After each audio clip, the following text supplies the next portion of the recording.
জটিল, সময় করুন প্রতিকার। হাত ধরুন অল ইন্ডিয়া অ্যাস্ট্রোপামিস তন্ত্র রিসার্চ সেন্টারের জ্যোতিষ শিক্ষক, সনাতন ও আধুনিক জ্যোতিষবিদ শ্রী সুব্রত চক্রবর্তী। জ্যোতিষে আস্থা, প্রয়োজনে প্রতিকার, জীবন হবে স্বর্ণালঙ্কার। নমস্কার, সকলকে জানাই আরও একবার স্বাগত। আপনারা দেখছেন এই মুহূর্তে, এই সময় মানে এই মুহূর্ত মানেই কিন্তু কল্পতরুর অনুষ্ঠান। আপনাদের সাথে রয়েছি আপনাদের বন্ধু আমি শ্রাবন্তী। আর এই কল্পতরু অনুষ্ঠানে কিন্তু নতুন করে আমার বলার মতন কিছু নেই, কারণ দীর্ঘদিন ধরে আপনারা অনুষ্ঠানটা দেখছেন। আপনাদের কতটা ভালো লাগার অনুষ্ঠান সেটা কিন্তু আমরা অনেক আগে থেকেই জানি। আপনাদের ভালো লাগার অনুষ্ঠান, সেই কারণেই কিন্তু আপনারা এত মনোযোগ সহকারে অনুষ্ঠানটা দেখেন। এবং এই অনুষ্ঠানে যেই ব্যক্তিত্ব স্টুডিওতে উপস্থিত থাকেন তিনি যে আপনাদের কতটা প্রিয় সেটা আমরা জানি। আমারও এটা অনেক পছন্দের একটা অনুষ্ঠান। আমিও যখন এই অনুষ্ঠানটা দেখি প্রচুর ফলো করি, আমারও ভালো লাগে যেই ব্যক্তিত্ব এই স্টুডিওতে উপস্থিত থাকেন এই অনুষ্ঠানে, এবং তার প্রত্যেকটা কথাবার্তা এবং তার যে আমাদের জীবনের পথটাকে যে সুন্দর করে চালনা করা, আমাদেরকে যে বোঝানো প্রত্যেকটা মানে অ্যাস্ট্রোলজির প্রত্যেকটা পার্ট উনি ধরে ধরে বোঝান, যাতে আমাদের কোথাও বুঝতে অসুবিধা না হয়। আর সবার আগে ব্যাপারটা হচ্ছে শুধুমাত্র কিন্তু আমাদের ভালো দিকগুলো যে উনি বলে দেন তা নয়, আমরা কোথায় বাধা প্রাপ্ত হতে পারি, আমরা কোথায় জীবনটা আমাদের একটু হলেও থমকে যেতে পারে, সবার আগে কিন্তু সতর্কবার্তা উনি সেটাই চায় যে আমরা যাতে কোনো বাধা বিপত্তি পেলে সেখানে থমকে না দাঁড়িয়ে যাই, কারণ আমাদের জীবন কিন্তু চলতে থাকবে, তাই আমাদেরকেও এগিয়ে যেতে হবে। সেই কারণে আমাদের এগোনোর পথটা যাতে যদি একটুখানি এঁকে বেঁকে যায়, সেই পথটা যাতে স্মুথ হতে পারে, সুন্দরভাবে আর যাতে আমরা এগোতে পারি, সেটার জন্য কিন্তু উনি আমাদের সেবায় সবসময় তৎপর থাকেন। তিনি আর কেউই নয়, আপনাদের তো বহু পরিচিত, তবুও চলুন আজকে আরেকবার আলাপ পরিচয় সেরে নিই। আমাদের সাথে কল্পতরু অনুষ্ঠানে আছেন শ্রী সুব্রত চক্রবর্তী। নমস্কার স্যার। নমস্কার, চ্যানেল ভিশনের সমস্ত দর্শক বন্ধুকে নমস্কার জানাচ্ছি। অনুষ্ঠান শুরুর প্রথমেই আমার পিতামাতাকে প্রণাম জানাই মাতারার চরণে, প্রণাম জানাই সমস্ত বয়োজ্যেষ্ঠ মানুষদের প্রতি, যারা আমার অনুষ্ঠান নিয়মিত চ্যানেল ভিশনে দেখে চলেছেন প্রত্যেক রবিবার দিন দুপুর 2:45। এই সুন্দর অনুষ্ঠানটি আপনাদের বাড়িতে পৌঁছে দেওয়ার জন্য চ্যানেল ভিশনের সমস্ত টেকনিশিয়ান ভাইদেরকে শুভেচ্ছা এবং ভালোবাসা জানাই, কর্তৃপক্ষকে শুভেচ্ছা এবং ভালোবাসা জানাই, এবং আমার সঙ্গে সঞ্চালনায় রয়েছে শ্রাবন্তীকে অনেক শুভেচ্ছা এবং ভালোবাসা জানাই। দর্শক বন্ধু, আপনারা প্রত্যেকেই জানেন যে আমার অনুষ্ঠান মানেই কিন্তু নতুন আলোচনা।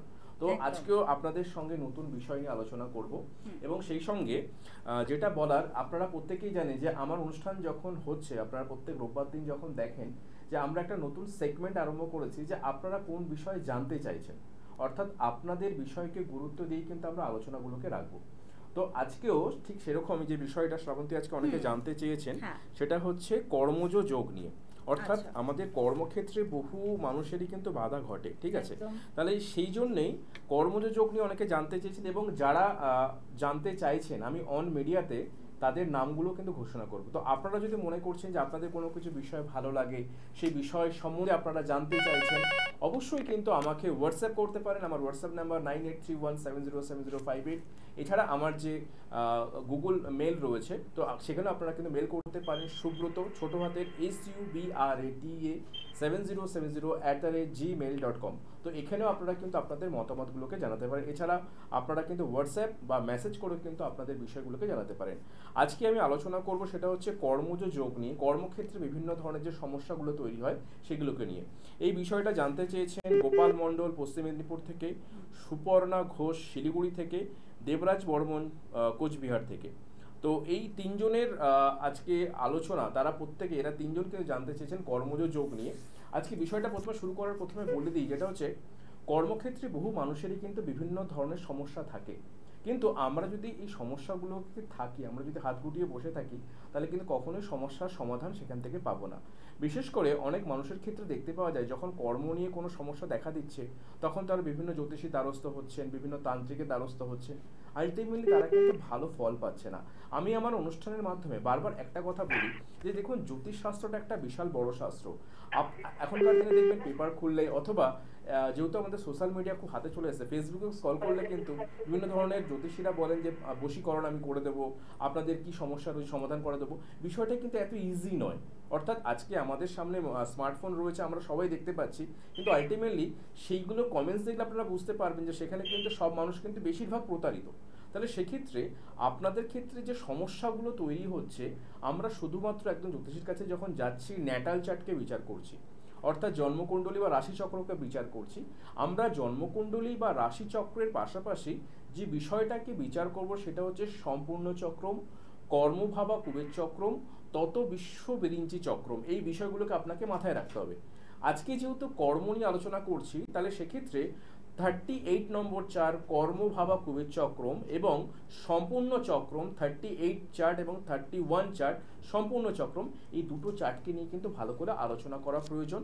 এবং যখন কর্ম নিয়ে আলোচনা হচ্ছে সেখানে কিন্তু অবশ্যই দশম ভাবকে ভালো করে গুরুত্ব দিয়ে আমাদের বিচার করতে হবে। দশম ভাব থেকে আমরা সবসময়তেই কর্মের জায়গাকে বিচার করে থাকি, কিন্তু আমাদের দেখতে হবে যে দশমপতি কিভাবে কি অবস্থাতে রয়েছে, তার নাক্ষত্রিক সংযোগ কিভাবে রয়েছে, তার সঙ্গে তার ডিগ্রিগত কম্বিনেশন কিভাবে রয়েছে, এবং সবথেকে বড় বিষয় যেটা তত বিশ্ববিরিঞ্চি চক্রমে আমার কোন নক্ষত্র দশায় জন্ম হয়েছে, সেখান থেকে দশমপতির কি সম্পর্ক এবং দশমপতির দশা মহাদশা বা অন্তর্দশা আমার কখন স্টার্ট হচ্ছে। অর্থাৎ আমি একটু ছোট্ট করে বুঝিয়ে দিই। দেখবেন আমাদের 27টা নক্ষত্র রয়েছে, অশ্বিনী, ভরণী, কৃতিকা, রোহিণী, মৃগশিরা, আদ্রা, পুনর্বসু, পুষ্যা, অশ্লেষা, মঘা, এরকম করে কিন্তু আমাদের রেবতী এবং লাস্ট নক্ষত্র রয়েছে অভিজিৎ নক্ষত্র। তাহলে এই যে 27টা নক্ষত্র, 9টা গ্রহ, 12টা রাশি, সেই সঙ্গে হচ্ছে 9টা গ্রহ ছাড়াও আরো 3টি নক্ষত্র হচ্ছে ইউরেনাস, নেপচুন এবং প্লুটো। এই যে 3টে গ্রহেরও কিন্তু সমপরিমাণ গুরুত্ব রয়েছে। আপনার যে রাশিতে জন্ম, চন্দ্র যে রাশিতে অবস্থান করছে সেটা আপনার জন্ম রাশি, যে লগ্ন মানে আপনার জন্ম হচ্ছে যে রাশিটা পাচ্ছে সেটা আপনার লগ্ন মান, এবং সেখান থেকে আপনার চন্দ্র যে নক্ষত্র পাচ্ছে সেই নক্ষত্র দশাপতিতে আপনার কিন্তু জন্ম ঘটছে। ঠিক আছে, তাহলে সেক্ষেত্রে আপনাকে দেখতে হবে দশমপতির অধিপতি গ্রহর কোনো মহাদশা যাচ্ছে কিনা। যদি তার মহাদশা, সূক্ষ্মদশা বা প্রাণদশা যায়, সেখানে যদি 6, 8, 12 কম্বিনেশনের কোনো কিছু সংযোগ হয়ে থাকে, তাহলে ভাববেন আপনি কর্মজ ক্ষেত্রে কিন্তু বিভিন্ন ধরনের সমস্যায় পড়তে পারেন। আপনার ক্ষেত্রে যদি দেখতে পাওয়া যায় দশমপতির সঙ্গে কিছুভাবে ত্রিকোণপতি অর্থাৎ লগ্ন, পঞ্চম, নবম অথবা কেন্দ্রপতি কিছুভাবে লগ্ন, চতুর্থ, সপ্তম, দশমের সংযোগ ঘটছে, তাহলে আপনার ওই সময়টা হচ্ছে শুভ সময়। এবং এই শুভ সময় এবং খারাপ সময়টাকে আমরা নির্ধারণ করব। সেই অনুযায়ী দেখতে হবে যে দশমপতির সঙ্গে আমার পঞ্চমপতির এবং নবমপতির কি সম্পর্ক দেখতে হবে, তৃতীয়পতি এবং একাদশপতি। যদি দেখতে পাওয়া যায় কিছুভাবে আপনার জন্ম কুণ্ডলিতে রবি কিছুভাবে উচ্চস্থ অথবা নিচস্থ অবস্থাতে রয়েছে, সেই রবি যদি ডিগ্রিগতভাবে দ্বিতীয়ের সঙ্গে সংযোগ করে দশমপতিকে মেলিপিক করে, তাহলে কিন্তু কর্মজ জীবনে বিভিন্ন ধরনের সমস্যা দেখা দেবে। দ্বিতীয়পতির সঙ্গে দশমপতির সংযোগ যথেষ্ট ভালো, কারণ দ্বিতীয়পতি থেকে আমরা অর্থনৈতিক জায়গাকে বিচার করি। তাহলে দশমপতির সঙ্গে দ্বিতীয়পতির সংযোগ বা লগ্নপতির সংযোগ কিভাবে রয়েছে, সেখানে পঞ্চম, একাদশ যদি অশুভ অবস্থাতে থাকে, তাহলে কিন্তু আপনি কর্মজীবনে শুভত্ব পেতে পারেন যদি আপনার জন্মকুণ্ডলিতে বৃহস্পতি ভালো অবস্থাতে থাকে। এবং দেখতে হবে যে বৃহস্পতি কত ডিগ্রির মধ্যে অবস্থান করছে, কি নক্ষত্র পেয়েছে, তার ভাগ্যগত কম্বিনেশনে তার নবাংশ চার্টে বৃহস্পতির কম্বিনেশন কিরকম, অর্থাৎ পুরোটাই কিন্তু বিচার্যের উপর আলোচনায় আসবে। তার আগে ফোনটা নিয়ে একদম দেখে নিই আজকে আমাদের ফার্স্ট কলার কে আছেন। নমস্কার, কে বলছেন? হ্যালো, নমস্কার। হ্যাঁ বলুন, কোথা থেকে বলছেন আপনি? কোথা থেকে? বারাসাত। বারাসাত থেকে বলছেন। কার সম্পর্কে জানতে চাইছেন? নিজের সম্পর্কে জানতে। বেশ, আপনার নাম, ডেট অফ বার্থ? আনিয়া দাস, 29 নভেম্বর 1991 সাল।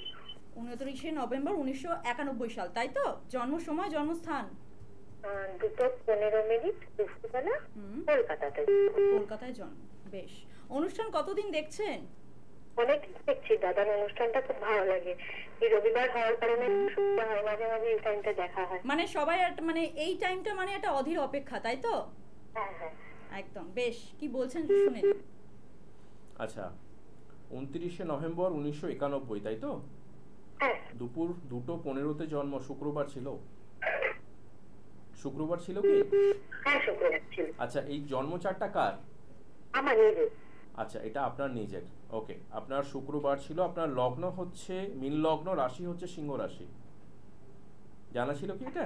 না, জানা ছিল না। আচ্ছা, মীন লগ্ন, সিংহ রাশি, আপনার নক্ষত্র হচ্ছে উত্তর পূর্ব ফাল্গুনী নক্ষত্র, অর্থাৎ নক্ষত্র অধিপতি হচ্ছেন শুক্র, নবমে কৃষ্ণপক্ষ তিথি, আপনার যোগ হচ্ছে বিষকুম্ভ যোগ, ঠিক আছে? এইগুলো জানা ছিল, বা আপনি যদি না জানেন তাহলে এইগুলো একটু নোট করে রাখবেন।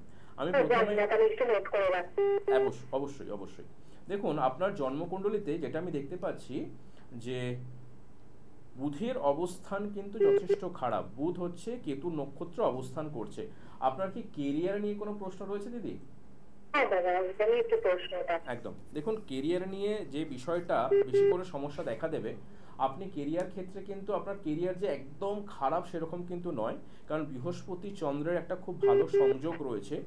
লগ্ন সাপেক্ষে আপনার একাদশ স্থানে কিন্তু শনি অবস্থান করছে সক্ষেত্রগতভাবে, কিন্তু যেহেতু বুধ রাহু একত্রীকরণ ঘটেছে, এই জায়গাটা কিন্তু আপনাকে যথেষ্ট কিন্তু বেগ দেবে, অর্থাৎ আপনি কর্মের ক্ষেত্রে ভালো জায়গা পেতে গিয়েও কিন্তু অনেক সমস্যায় পড়তে পারবেন।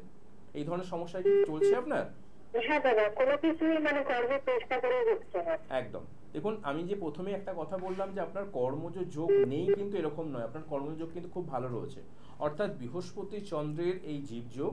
এবং আমি যেহেতু একটু অন্যভাবে বিচার করি, আমি এরপর চলে আসছি আপনার সম্পূর্ণ চক্রমে। দেখবেন সম্পূর্ণ চক্রমের যা কম্বিনেশন, তাতে দেখা যাচ্ছে যে আপনার ক্ষেত্রে সম্পূর্ণ চক্রমের পঞ্চমপতি এবং একাদশপতি, যেটাকে আমরা সব থেকে ইম্পর্টেন্ট জায়গা ধরি, সেই পঞ্চমপতি এবং একাদশপতির কম্বিনেশনে আপনার শুক্র এবং বৃহস্পতি একত্রীকরণ। এই শুক্র এবং বৃহস্পতি, এটাকে বলা হয় গুরু সৌরী যোগ, অর্থাৎ শুক্র গুরু বৃহস্পতিও গুরু, কিন্তু যেহেতু দুজনের কুল আলাদা, তারা একত্রীকরণ ঘটেছে, তাহলে সেক্ষেত্রে একাদশপতি কিছুভাবে কিন্তু ড্যামেজ হলো। এরপর চলে আসছে আপনার নবমপতি বা ভাগ্যস্থানে। ভাগ্যস্থানে দেখুন রুদ্র এবং মঙ্গলের কম্বিনেশন, এবং সেখানে রাহুর এবং মঙ্গলের কম্বিনেশন, যেটা দেখা যাবে কি আপনার ট্যালেন্ট যথেষ্ট ভালো রয়েছে, কিন্তু আপনার শেষ মুহূর্তে গিয়ে না কোনো কোনো সমস্যা তৈরি হবে। মানে হয়তো কোনো কিছু পরীক্ষা দেবেন, সেখানে একটা সমস্যা তৈরি হচ্ছে, অথবা সামান্য কোনো কিছু বিষয়ের জন্য সেখান থেকে আটকে যাবেন। এই বিষয়গুলো কিন্তু বেশি দেখা দেবে আপনার। এইগুলো কি হচ্ছে দিদি? একদম, তো এই জায়গাগুলো যেটা আমি বললাম, যে এই জায়গাগুলোকে যদি আমরা এই যে গুরু সৌরী যোগ, ঠিক আছে, মঙ্গলের সঙ্গে রুদ্রের কম্বিনেশন, মঙ্গলের সঙ্গে রাহুর কম্বিনেশন, সম্পূর্ণ চক্রমে একাদশপতি কিছুভাবে সমস্যাগ্রস্ত হয়ে রয়েছে, সেখানে পঞ্চমপতি কিছুভাবে ড্যামেজ পাচ্ছে, এই জায়গাগুলোকে যদি আমরা একটু ঠিক করে নিতে পারি, তবে কিন্তু কর্মজ জীবনটা দিদি ভালো হতে পারে। এবং আপনার জন্মকুণ্ডলিতে যদি আপনি দেখেন বৃহস্পতি চন্দ্র একত্রিতকরণ, যেটা জীবযোগ বা গজকেশরী যোগ তৈরি করছে, সেই শুভত্ব ফলটাও কিন্তু আপনি পেতে পারেন, অর্থাৎ কর্মজ যোগ আপনার ভালো রয়েছে, কিন্তু যেহেতু আপনাকে দশা অন্তর্দশাপতি বা একাদশপতি কিছুভাবে সাপোর্ট করছে না, তার জন্য কিন্তু এই প্রবলেমটা আপনাকে বারবার ফেস করতে হচ্ছে। তো আমার মনে হয় যদি আপনি মনে করেন এই জায়গাটাকে একটু ঠিকঠাক করে যদি এগোতে পারেন, আপনার জীবনটা কিন্তু অনেক পরিবর্তনশীল হবে। ঠিক আছে?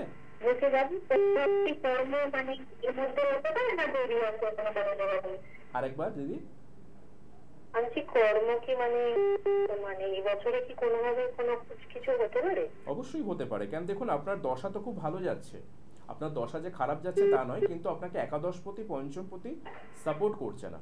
একাদশপতি পঞ্চমপতিকে যদি একটু সাপোর্টেবল করতে পারেন, আপনার এই 2024-এর শেষের দিকে, অর্থাৎ 2024 আপনার ভালো যাওয়ার কথা, কিন্তু আপনার ভালো যাচ্ছে না, আপনি কর্মজীবনে দেখবেন বারবার ফেলিওর হচ্ছে, তাই তো? তাহলে সেক্ষেত্রে এই যে ফেলিওরটা হচ্ছে, আপনি একাদশপতি পঞ্চমপতির একটু সংস্কার করুন, তাহলে দেখবেন আপনার এখনকার যে জীবন, তাহলে দেখবেন 2024-এর শেষের দিক অথবা 2025টা আপনার জন্য কর্মজীবন খুব ভালো ওয়েট করে আছে। ঠিক আছে? ডিসিশনটা এরপরে আপনার। শারীরিক দিকটি দাদা মানে মাঝে মাঝে শারীরিক সমস্যা অবশ্যই হবে, কারণ যেহেতু মঙ্গল রাহু একত্রীকরণ, ঠিক আছে, এবং সেই সঙ্গে আরেকটা বিষয় যেটা দেখতে পাচ্ছি আপনার ক্ষেত্রে লগ্নপতি কিছুভাবে কিন্তু ড্যামেজ রয়েছে। লগ্ন ড্যামেজ থাকলে দেখবেন যে প্রবলেমটা হবে সেটা হচ্ছে লোয়ার অ্যাবডোমেন কোনো কিছু প্রবলেম, স্কিন অ্যালার্জির কোনো সমস্যা, চোখের কোনো কিছু প্রবলেম, গাইনোলজিক্যাল কোনো কিছু সমস্যা, এইগুলোতে কিন্তু প্রচণ্ড পরিমাণে ভুগতে পারেন। তো আমার মনে হয় এইগুলোর জন্য ডাক্তারি পরামর্শ অবশ্যই করান, এবং তার সাথে আপনার কেরিয়ার ডেভেলপমেন্টের জন্য অ্যাস্ট্রোলজিক্যাল একটু গাইডলাইন নিন, এবং যদি মনে হয় ডিটেলসে কিছু জানতে চাইছেন পরে একটু যোগাযোগ করে নিতে পারেন। ঠিক আছে? ভালো থাকবেন। একদম সঙ্গে থাকুন।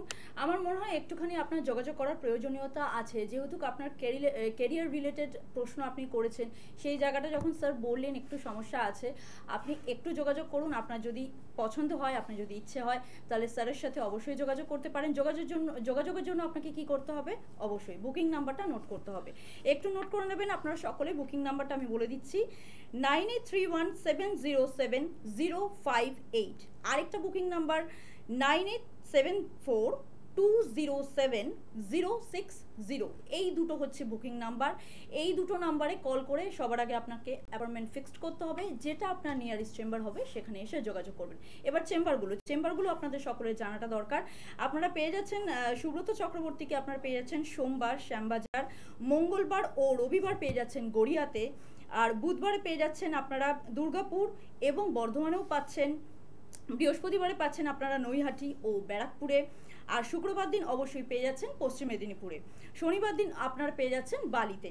এছাড়াও কিন্তু প্রত্যেক মাসে কিন্তু সুব্রত চক্রবর্তীকে আপনারা পাচ্ছেন 8 থেকে 14 তারিখ শিলিগুড়িতে, এবং মাসের 15 তারিখ থেকে 19 তারিখ শিলিগুড়ি সিটি সেন্টারে পেয়ে যাচ্ছেন স্যারকে। তো আপনাদের যাদের প্রয়োজন আছে, এবং আমার মনে হয় যে জীবনে চলার পথে এই যে বাধাপ্রাপ্তগুলো হচ্ছেন, কোথাও গিয়ে ক্যারিয়ারে আপনি পদোন্নতি করতে পারছেন না, বা আপনি অনেকের থেকে হয়তো এগিয়ে রয়েছেন, আপনার হয়তো প্রমোশনটা কোথাও একটা ছোট্ট একটা কারণের জন্য আটকে রয়েছে, সেই রিজনটা কিন্তু আমরা জানার চেষ্টা করি না। আমরা একটা বিষয়ে হাই উতাস করি, আমার তো সব কিছু ঠিক আছে, আমার প্রমোশন কেন হচ্ছে না। ওই কেনটাই কিন্তু আমাদেরকে জানতে হবে, আর ওই কেনটা জানার জন্য কিন্তু একজন সঠিক পরামর্শদাতাই আমাদেরকে পরামর্শটা দিতে পারেন। সেই জন্য কিন্তু একজন অভিজ্ঞ অ্যাস্ট্রোলজারের কাছে আমাদের পরামর্শ নেওয়াটা ভেরি ভেরি জরুরি। আর এই জরুরিটার জন্য কিন্তু আপনার চেনাটাও জরুরি, যে কোন মানুষটা সঠিক পরামর্শটা আপনাকে দিতে পারবে। আমরা কিন্তু অনেক ভুল জায়গায় চলে যাই, অনেক ভুল জায়গায় পৌঁছে যাই, যার জন্য কিন্তু আমরা একটা সঠিক গাইডলাইন যেখানে পেতে পারতাম কিন্তু সেটা হয় না। একটা ভুল জায়গায় যাওয়ার জন্য কিন্তু আমরা একদম বেঠিক একটা গাইডলাইন পাই, এবং সেটাতে এগিয়ে কিন্তু আমাদের জীবনটা একদম ধ্বংসের পথে এগিয়ে যায়। সেই কারণে সবসময় বলবো যে চোখ কান খোলা রাখবেন এবং একজন সঠিক পরামর্শদাতার কাছে যাবেন, যিনি আপনাকে সত্যি সত্যি গাইডলাইনটা দিতে পারবে এবং আপনার জীবনটাকে সুন্দর এবং সুদীর্ঘ করতে সাহায্য করতে পারবে। আমরা আলোচনায় ফিরে আসবো। আচ্ছা স্যার, আপনার কাছে আমার একটা কোয়েশ্চেন, যে আমরা যারা চাকরিজীবী রয়েছি, আমরা যারা জবের সাথে রিলেটেড রয়েছি, অনেক সময় হয় যে হঠাৎ করে সবকিছু ঠিক আছে, কিন্তু চাকরির জায়গায় আমার জবটা হঠাৎ করে চলে গেল, এই রিজনটা। আচ্ছা, হঠাৎ করে চাকরিটা কেন চলে যায়? দেখো, প্রথমেই বলি যে দেখুন, আমাদের ক্ষেত্রে বিভিন্ন ধরনের তো সমস্যা থাকে, কিন্তু এই প্রবলেমটা শ্রাবন্তী অনেকের ক্ষেত্রেই থাকে, যে আমরা চাকরি করছি, হঠাৎ করে আমার চাকরিটা চলে গেল। সাধারণত দেখবেন, আপনার যদি জন্মকুণ্ডলী আপনার পাশে থাকে, আপনি দেখবেন যে জন্মকুণ্ডলীতে যদি কখনো বুধ এবং শনি একত্রীকরণ থাকে কারো জন্মকুণ্ডলীতে, অথবা বুধ এবং শনি সমসপ্তমে অবস্থান করছে, বা যদি দেখতে পাওয়া যায় কারো জন্মকুণ্ডলীতে রবি এবং রাহুর কম্বিনেশন রয়েছে, অথবা রবি নিচস্থ অবস্থাতে রয়েছে। আর একটা কম্বিনেশন বলে দিচ্ছি, যেখানে বৃহস্পতি কিছুভাবে সক্ষেত্রগতভাবে হয়ে কেতু কেন্দ্রিকগতভাবে অবস্থান করে, অর্থাৎ কেতু কিনে অবস্থান করে, যেটাকে আমরা বলি গুরুচণ্ডালী যোগ। এই কম্বিনেশনটা যাদের ক্ষেত্রে যখন থাকবে, তাদের ক্ষেত্রে যখন বিশেষ করে তৃতীয়পতি এবং পঞ্চমপতি দশা যাবে, তৃতীয়পতি এবং পঞ্চমপতি যখন দশা যাচ্ছে, তখন কিন্তু তার যদি একাদশপতি খারাপ অবস্থা, খারাপ বলতে গেলে কিরকম, যদি দেখা যায় তার একাদশপতি যে গ্রহই হোক না কেন, তার ডিগ্রিগত কম্বিনেশন 10 ডিগ্রি নিচে অবস্থান করছে, তাহলে সেই জাতক জাতিকার যে কম্বিনেশনগুলো বললাম, সেই কম্বিনেশনের দশা বা অন্তর্দশাতে বা সূক্ষ্ম দশা বা প্রাণদশাতে কিন্তু চাকরি চলে যাবে। এটা কিন্তু হিসাব করে বলতে হবে যে তার সূক্ষ্ম দশা কখন যাচ্ছে বা প্রাণদশা কখন যাচ্ছে, ওই পার্টিকুলার সময়, ওই ডেটে, ওই সময় কিন্তু তার চাকরি চলে যাবে। অর্থাৎ সেটা কিন্তু আগাম বলে দেওয়া সম্ভব। এবং যদি আপনার ক্ষেত্রে এই প্রবলেমটা ফেস করেন যে হঠাৎ চাকরি চলে গেছে, আপনি আনএক্সপেক্টেড, আপনি প্রয়োজন মনে করেন যে আমার চাকরিটা থাকার কথা কিন্তু চলে গেছে, আপনি নতুন করে কোনো চাকরি পাচ্ছেন না, তাহলে কিন্তু এই কম্বিনেশন থাকবে। অবশ্যই কিন্তু আপনার সেই জায়গাটাকে ভালো করে দেখুন যে পরবর্তী আমার কর্মজীবন যখন আমি আবার জয়েন করব, বা সেটা কত দিন পর পেতে পারি, সেটা আপনার দশা অন্তর্দশা বলে দেবে যে আপনার সূক্ষ্ম দশা বা প্রাণদশায় আপনার একাদশপতি পঞ্চমপতি সে কীভাবে অবস্থায় রয়েছে, তার ডিগ্রি কিভাবে রয়েছে। ডিগ্রি যদি ভালো থাকে তাহলে আপনার কিন্তু খুব শীঘ্রই চাকরি পেয়ে যাবেন। আবার ডিগ্রি যদি ভালো অবস্থায় না থাকে, সেখানে পঞ্চমপতির কম্বিনেশন দ্বিতীয়ের সঙ্গে ভালো না থাকে, তাহলে আপনার কিন্তু অনেকটা সময়কাল বসে থাকতে হবে, ওয়েট করতে হবে। আবার অনেকে দেখতে পাওয়া যায় পরবর্তী ক্ষেত্রে চাকরি গ্রহণ করলো, সেই চাকরি গ্রহণ করার পরেও কিন্তু সেম প্রবলেম চলে আসে, আবার সেখানে ছাঁটাই হলো, অথবা আপনার সেখানে কিছুভাবে দ্বিতীয়পতি তৃতীয়পতির সঙ্গে যখন সংযোগ খারাপ হবে পঞ্চমপতির একাদশের বা দশমপতির, আপনার দেখবেন সেখানে মনোসংযোগ টিকবে না। অর্থাৎ কিছুভাবে একটা সমস্যা তৈরি হবে। এই বিষয়গুলো কিন্তু Satisfaction সুখ্যাত- হবে না। অবশ্যই স্যাটিসফ্যাকশন হবে না। অর্থাৎ আপনি কাজ করছেন, কাজ করতে গিয়ে দেখা যাবে কি যে আপনার স্যাটিসফ্যাকশন আসছে না, কাজ করতে ভালো লাগছে না, বা আপনার যেখানে কাজ নতুন জয়েন করেছেন সেখানকার পরিবেশ আপনার ভালো লাগছে না, আপনাকে নিজে থেকেও ছেড়ে দিতে হতে পারে। এই বিষয়গুলো কিন্তু থাকে। দেখুন, কর্ম নিয়ে একাধিক জায়গা থাকে, আপনার কর্মের বিভিন্ন ধরনের সমস্যা, কিন্তু আমরা সবসময়তে বলি আপনি ভালো করে ন্যাটাল চার্টটা তো বিভিন্ন জ্যোতিষীকে দেখাচ্ছেন, সেটার জন্য তার বোধহয় আমাদের পাশাপাশি একদম আমাদের ন্যাটাল এবং চার্টটা ভালো তার করে পাশাপাশি অ্যানালাইসিস করা দরকার আছে। শ্রাবন্তী, আরেকটা বিষয় বলে রাখি, শুধু ন্যাটাল চার্ট নয়, আমাদের বিচার করতে হবে সম্পূর্ণ চক্র, কর্মভাবাকুবের চক্র এবং বিশ্ববিরিঞ্চি চক্র, যেটা সব থেকে ইম্পর্টেন্ট। আমরা যে বিষয়গুলোকে এড়িয়ে যাই, এই তিনটে জায়গাকে যদি অ্যানালাইজ করা যায়, যে জ্যোতিষী করে দিচ্ছেন তার সামনে বসে আপনি দেখে নিন এবং তাকে বলুন যে আমার এই মহাদশা, সূক্ষ্মদশা, প্রাণদশায় কবে থেকে চাকরি হতে পারে বা কোন সময় থেকে আসতে পারে। রেমেডি তো অনেক পরে, আমরা দেখুন রেমেডি মানেই যে সব সমস্যার সমাধান তা নয়, একদম। বিচারটা যদি ভালো হয় তাহলে কিন্তু রেমেডি আপনার ক্ষেত্রে কাজ করবে। ফোনে কোনো বন্ধু এসেছে মনে একদম, হয়? দেখে নিই আজকে পরে বন্ধু কে আছেন, অনেকক্ষণ থেকে অপেক্ষা করছেন। কে আছেন? নমস্কার। হ্যাঁ, নমস্কার ম্যাডাম। হ্যাঁ নমস্কার, নমস্কার, বলুন বলুন। কোথা থেকে বলছেন? হ্যাঁ, আমি দীঘা থেকে বলছি। বেশ, দীঘা কার থেকে সম্পর্কে বলছেন। জানতে চাইছেন? আমার নিজের জানতে চাই। আচ্ছা, আপনার নাম, ডেট অফ বার্থ খুব তাড়াতাড়ি বলবেন। হ্যাঁ, রাহুল দাস। রাহুল রয়, ডেট অফ বার্থ হ্যাঁ হ্যাঁ, বলুন। 10/3/1996। 1996। হ্যাঁ হ্যাঁ, জন্ম সময়, জন্মস্থান? জন্ম সময় হচ্ছে রাত্রি 9:16 PM। রাত্রি 9টা 16। 9:15। আচ্ছা, জন্মস্থান কোথায় ছিল? রাত্রি 9:16। রাত্রি 9:16, জন্মস্থান কোথায়? দীঘাতে কি? দীঘাতে। দীঘা, দীঘাতে, পশ্চিম বেশ। মেদিনীপুর। ওকে, আচ্ছা রাহুল বলছো তাই তো? হ্যাঁ হ্যাঁ আচ্ছা, তোমার জন্মবারটা কি রবিবার ছিল? হ্যাঁ স্যার। লগ্ন হচ্ছে তুলা লগ্ন, রাশি হচ্ছে বৃশ্চিক রাশি, জানা ছিল?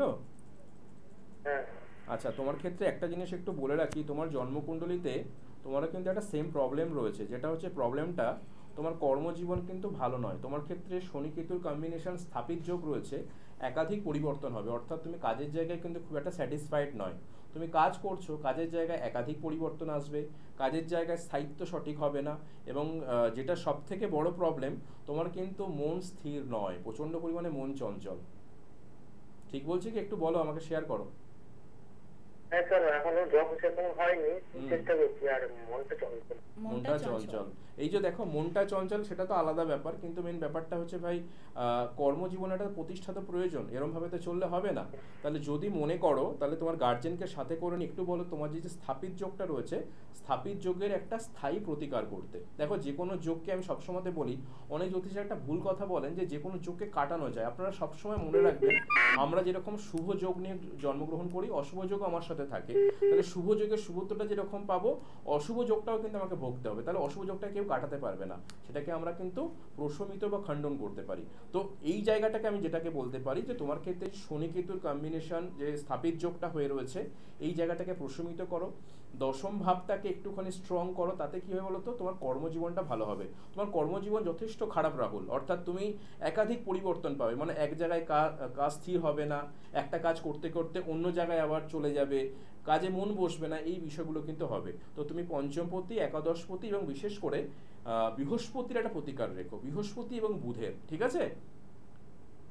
অবশ্যই গার্জেনকে সাথে করে নিয়ে এসে বৃহস্পতি এবং বুধের, বৃহস্পতির রত্ন হচ্ছে পোকরাজ, বুধের রত্ন হচ্ছেন পান্না, তো এটাকে ধারণ করো এবং 4 রতির ওপরে ধারণ করো, একটা কনিষ্ঠা আঙুলে পান্নাটা এবং পোকরাজটা ধারণ করতে হবে তোমাকে তর্জনীতে, ঠিক আছে? আরো ডিটেলসের জন্য তুমি পরে ফোন করে নিও। আজকে যেহেতু সময় একদম নেই শ্রাবন্তী, আমি জাস্ট লাস্ট মোমেন্টে বলে যাই যে কিছু কিছু কম্বিনেশন, যেমন ধরুন বুধ শনির কম্বিনেশন, পঞ্চমপতি যদি মিলিপিক থাকে, কর্মজীবনে বাধা আসবে। আবার যাদের ক্ষেত্রে বৃহস্পতি চন্দ্র খুব ভালো অবস্থায় রয়েছে, একাদশপতি খুব শুভ অবস্থায় রয়েছে, কর্মজীবন যথেষ্ট ভালো হবে। আবার কিছু মানুষের কর্মজীবন দেখবেন যাদের শনির সঙ্গে রাহুর কম্বিনেশন হয়ে রয়েছে বা শনি নিজস্ব অবস্থাতে রয়েছে, শনি তৃতীয় পঞ্চম কম্বিনেশনে নেই, তাদের দেখবেন কর্মজীবন একটা মধ্যম প্রকৃতির হচ্ছে, অর্থাৎ গতানুগতিক চলে যাচ্ছে। তাহলে আপনার জীবনে কর্মজীবনটা কিরকম, যে খুব ভালো না গতানুগতিক না একদম নিম্নমান, সেটাকে আগে নিজেকে আইডেন্টিফাই করুন, সেই অনুযায়ী আপনার জ্যোতিষীর কাছে যান, তার প্রতিকার প্রতিবিধান করুন, আগে ভালো করে বিচার বিশ্লেষণ করুন। আজকে অনুষ্ঠান শেষ করতে হচ্ছে, নেক্সট এপিসোডে অবশ্যই কিন্তু নতুন কোনো বিষয় নিয়ে আপনাদের সামনে উপস্থিত হব। একদম, আজকের মতো অনুষ্ঠান এখানে শেষ করতে হচ্ছে। আপনারা সকলে ভালো থাকবেন, সুস্থ থাকবেন, ভালোবাসে থাকবেন।